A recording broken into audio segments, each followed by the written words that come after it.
Hello दोस्तों, आपका YouTube study channel SAR classes में आपका स्वागत है।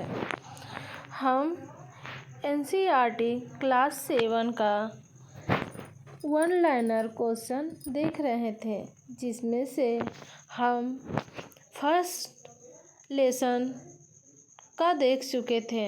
आज लेसन नंबर 2 है, जिसका हम वन लाइनर क्वेश्चन देखने जा रहे हैं।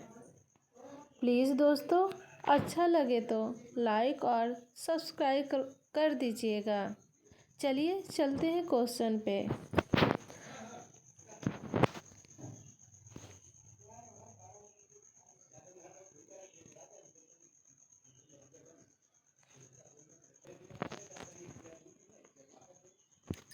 लेसन नंबर 2 है प्राणियों में पोषण। पहला क्वेश्चन है,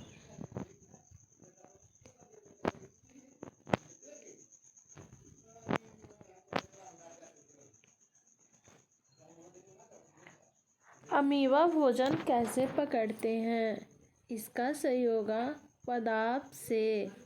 क्वेश्चन नंबर 2 है, मधुमक्खी एवं मरमर पक्षी हैविंग बर्ड पौधे के किस प्रकार से खाद्य अंतर्ग्रहण करते हैं? इसका सही होगा पौधों के मकरंद चूसते हैं। क्वेश्चन नंबर 3 है, कौन सा जानवर रोमंथी है? इसका सही होगा गाय। क्वेश्चन नंबर 4 है, दंत क्षय का क्या कारण नहीं है? सलाद नहीं है। क्वेश्चन नंबर 5 है, मानव आहार नाल के किस HKKX की लंबाई सबसे अधिक होती है?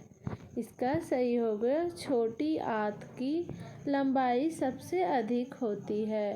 क्वेश्चन नंबर 6 है, क्षुद्रांत की लंबाई लगभग कितना होता है? इसका सही होगा 7.5 मीटर क्षुद्रांत की लंबाई होती है। क्वेश्चन नंबर 7 है, आमाशय क्या स्रावित करती है? पहला श्लेष्मल, दूसरा है पाचक रस, दूसरा है हाइड्रोक्लोरिक अम्ल। इसका सही होगा 1, 2, 3 तीनों स्रावित करती है, श्लेष्मल, पाचक रस, हाइड्रोक्लोरिक अम्ल। क्वेश्चन नंबर 8 है, वह दंत्र लगभग कितना मीटर लंबी होती है? 1.5 मीटर लंबी होती है। क्वेश्चन नंबर 9 है, मनुष्य के मुंह में कितने प्रकार के दांत होते हैं? 4 प्रकार के होते हैं। क्वेश्चन नंबर 10 है, मनुष्य में लगभग कितने समय के बाद दूध के दांत गिर जाते हैं? इसका सही होगा 8 वर्ष के बाद मनुष्य में दूध के दांत गिर जाते हैं। क्वेश्चन नंबर 11 है, हमारे आहार नाल का सबसे चौड़ा भाग है। हमारे आहार नाल का सबसे चौड़ा भाग आमाशय होता है। क्वेश्चन नंबर 12 है, मनुष्य के आमाशय में कौन सा अम्ल स्राव होता है? इसका सही होगा हाइड्रोक्लोरिक अम्ल मनुष्य के आमाशय में स्रावित होता है। क्वेश्चन नंबर 13 है, आहार नाल के किस भाग के द्वारा जठर रस का स्राव होता है? इसका सही होगा आमाशय के द्वारा आहार नाल के जठर रस का स्राव होता है। क्वेश्चन नंबर 14 है, यकृत एवं अग्नाशय से स्राव प्राप्त कौन करती है? इसका सही होगा क्षुद्रांत्र।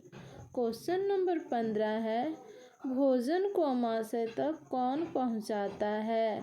इसका सही होगा ग्रास नली भोजन को आमाशय तक पहुंचाती है। क्वेश्चन नंबर 16 है, आमाशय कितनी लंबी होती है? इसका सही होगा 10 इंच। क्वेश्चन नंबर 17 है, निम्नलिखित में से उदर गुहा के बाईं ओर कौन स्थित होता है? इसका सही होगा आमाशय स्थित होता है उदर गुहा के बाईं ओर। क्वेश्चन नंबर 18 है, निम्नलिखित में से किसमें भोजन में जठर रस का मिश्रण होता है? इसका संयोग आमाशय। आमाशय में भोजन में जठर रस का मिश्रण होता है।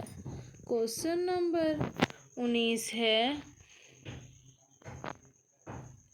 निम्नलिखित में से किसमें अधिकतर पाचन और अपशोषण होता है? इसका संयोग छोटी आंत। क्वेश्चन नंबर 20 है, आमाशय में भोजन काइम नामक गाढ़े तरल पदार्थ के रूप में आकर कहाँ जाता है? इसका संयोग छोटी आंत में। क्वेश्चन नंबर 21 है, मीठे के लिए मानव जीभ का संवेदनशील क्षेत्र है अग्रछोर। क्वेश्चन नंबर 22 है, खट्टे के लिए मानव जीभ का संवेदनशील क्षेत्र है प्रसव किनारे। क्वेश्चन नंबर 23 है, भोजन को पकड़ना एवं काटना क्या कहलाता है? इसका संयोग कृतांग। क्वेश्चन नंबर 24 है, भोजन को चीरना एवं फाड़ना क्या कहलाता है? इसका संयोग रत्नक। क्वेश्चन नंबर 25 है, मनुष्य में कितने जोड़ी लार ग्रंथियां पाई जाती है? इसका संयोग 3 जोड़ी। क्वेश्चन नंबर 26 है, पीत रस का संचय किस अंग में होता है? इसका संयोग पित्ताशय में। क्वेश्चन नंबर 27 है, निम्नलिखित में से किसमें पित्ताशय होता है जिससे पीत रस का स्राव होता है? इसका संयोग यकृत। क्वेश्चन नंबर 28 है, निम्नलिखित में से कौन प्रोटीन की अधिक मात्रा को कार्बोहाइड्रेट में परिवर्तित करता है? इसका संयोग यकृत प्रोटीन की अधिक मात्रा को कार्बोहाइड्रेट में परिवर्तित करता है। क्वेश्चन नंबर 29 है, शरीर में अतिरिक्त ग्लूकोज ग्लाइकोजन में परिवर्तित होकर भंडारित रहता है। इसका संयोग यकृत में। क्वेश्चन नंबर 30 है, पीत रस निम्नलिखित में से क्या है? इसका संयोग पीत रस क्षारीय है। क्वेश्चन नंबर 31 है, यकृत द्वारा स्रावित पीत रस किसके पाचन में सहायक होता है? वसा। इसका संयोग वसा में पीत रस पाचन में सहायक होता है। क्वेश्चन नंबर 32 है, पाचन क्रिया में प्रोटीन किसमें परिवर्तित हो जाता है? इसका संयोग एमिनो अम्ल में पाचन क्रिया में प्रोटीन परिवर्तित हो जाती है। क्वेश्चन नंबर 33 है, पाचन क्रिया में वसा परिवर्तित हो जाती है वसा अम्ल ग्लिसरॉल में। क्वेश्चन नंबर 34 है, पाचन क्रिया में कार्बोहाइड्रेट परिवर्तित हो जाती है ग्लूकोज में। क्वेश्चन नंबर 35 है, आहार नाल के किस भाग में पचे हुए भोजन का अपशोषण के लिए दीर्घ रोम पाए जाते हैं? इसका संयोग क्षुद्रांत। क्वेश्चन नंबर 36 है, आंतरिक भित्ति पर अंगुली की समान उभरी हुई संरचनाएं कहाँ होती है? इसका संयोग क्षुद्रांत। क्वेश्चन नंबर 37 है, पचे हुए भोजन से जल एवं कुछ लवणों का अपशोषण किस भाग के द्वारा होता है? इसका संयोग बृहदांत्र। क्वेश्चन नंबर 38 है, कौन से पदार्थ का पाचन रूमिनेंट में होता है परंतु मनुष्य में नहीं? सेलुलोज का पाचन रूमिनेंट में होता है परंतु मनुष्य में नहीं। क्वेश्चन नंबर 39 है, क्षुद्रांत में अंगुलियों के समान उभरी हुई संरचनाओं को कहते हैं? इसका संयोग दीर्घ रोम। क्वेश्चन नंबर 40 है, जटिल खाद्य पदार्थों को सरल पदार्थ में परिवर्तित होना या टूटना या विखंडन कहलाता है तथा इस प्रक्रम को क्या कहते हैं? इसका संयोग उसे पाचन कहते हैं। पाचन जटिल खाद्य पदार्थों को सरल पदार्थ में परिवर्तित होना या टूटना विखंडन कहलाता है। इस जो प्रक्रम को क्या कहते हैं? तो इसे पाचन कहते हैं। क्वेश्चन नंबर 41 है स्टार फिश तारा मछली के संदर्भ में निम्नलिखित में से कौन सा कथन सही है। पहला है इसका आधार कैल्शियम कार्बोनेट के कठोर कवच वाले जंतु होते हैं। दूसरा है भक्षण के लिए यह कवच खोलने के बाद अपने मुख से अमाशय बाहर निकालती है तथा जंतु के कोमल भाग को खाती है। कौन कथन सही है। इसका 1 और 2 दोनों सही है। क्वेश्चन नंबर 42 है तारा मछली भोजन के सीधे कहाँ ग्रहण करती है। तारा मछली भोजन को सीधे अमाशय से ग्रहण करती है। क्वेश्चन नंबर 43 है तारा मछली किसके कठोर कवच वाले जंतुओं का आहार करती है। तारा मछली कैल्शियम कार्बोनेट कवच वाले जंतु का आहार करती है। क्वेश्चन नंबर 44 है स्टारफिश कवच खोलने के बाद अपने मुख से क्या बाहर निकालती है तथा जंतु के कोमल भाग को खाती है। अमाशय। क्वेश्चन नंबर 45 है पाचन तंत्र के संदर्भ में निम्नलिखित कथनों में कौन सा असत्य है सही नहीं है।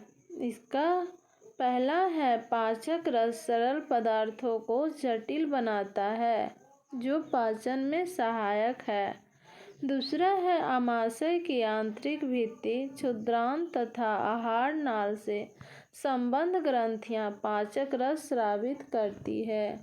इसका सही होगा ओनली 1 पाचक रस सरल पदार्थों को जटिल बनाता है जो पाचन में सहायक होता है। क्वेश्चन नंबर 46 है निम्नलिखित कथनों में कौन सा सही है। पहला यकृत शरीर की सबसे बड़ी ग्रंथि है। दूसरा यकृत पीत रस स्रावित नहीं करती। तीसरा है पीत रस वसा के पाचन में महत्वपूर्ण भूमिका निभाती है।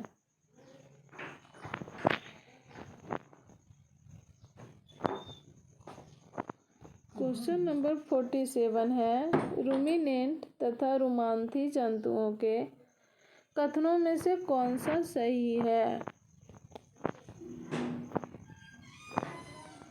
पहला है रूमिनेंट में अमाशय 4 भागों में बटा होता है। दूसरा है रूमेन में भोजन का आंशिक पाचन होता है। बाद में जंतु इसे छोटे छोटे पिंडकों के रूप में लाता है तथा इसे चबाता है। इसे रोमंथ जुगाली कहते हैं। इसका 1, 2, 3 तीनों सही होगा। क्वेश्चन नंबर 48 है अमीबा के संबंध में कौन सा सही है। पहला है यह जलाशयों में पाए जाने वाला एक कोशिकीय जीव है। दूसरा है अमीबा अपनी यकृति एवं स्थिति निरंतर बदलता रहता है। दूसरा है अमीबा की कोशिका में एक कोशिका झिल्ली एक गोल संघन केंद्र एवं कोशिका द्रव में बुलबुल के समान अधिक धनियाँ होती है। इसका 1, 2 और 3 तीनों सही है। क्वेश्चन नंबर 49 है श्लेष्मल किसके आंतरिक आस्तर को सुरक्षा प्रदान करता है। अमाशय को। प्लीज़ दोस्तों वीडियो अच्छा लगे तो लाइक और सब्सक्राइब और कमेंट करिए। क्वेश्चन नंबर 50 है पचा हुआ भोजन अवशोषित होकर क्षुद्रांत की भांति भित्ति में स्थिर रुधिर वाहिकाओं में चला जाता है। इस प्रक्रम को क्या कहते हैं। इसे अपशोषण कहते हैं। क्वेश्चन नंबर 51 है पाचन क्रिया के संदर्भ में निम्नलिखित कथनों पर विचार कीजिए। कार्बोहाइड्रेट सरल शर्करा जैसे कि ग्लूकोज में परिवर्तित हो जाता है। दूसरा है वसा अम्ल में ग्लिसरॉल में परिवर्तित हो जाता है। प्रोटीन एमिनो अम्ल में परिवर्तित हो जाता है। उपरोक्त में से सभी सत्य हैं। क्वेश्चन नंबर 52 है, अमाशय की आकृति होती है। अमाशय की आकृति चे की तरह होती है। क्वेश्चन नंबर 53 है, वसा का पूर्ण रूपेण पाचन किस अंग में होता है? वह है क्षुद्रांत वसा का पूर्ण रूपेण पाचन अंग होता है। जय हिंद, जय भारत।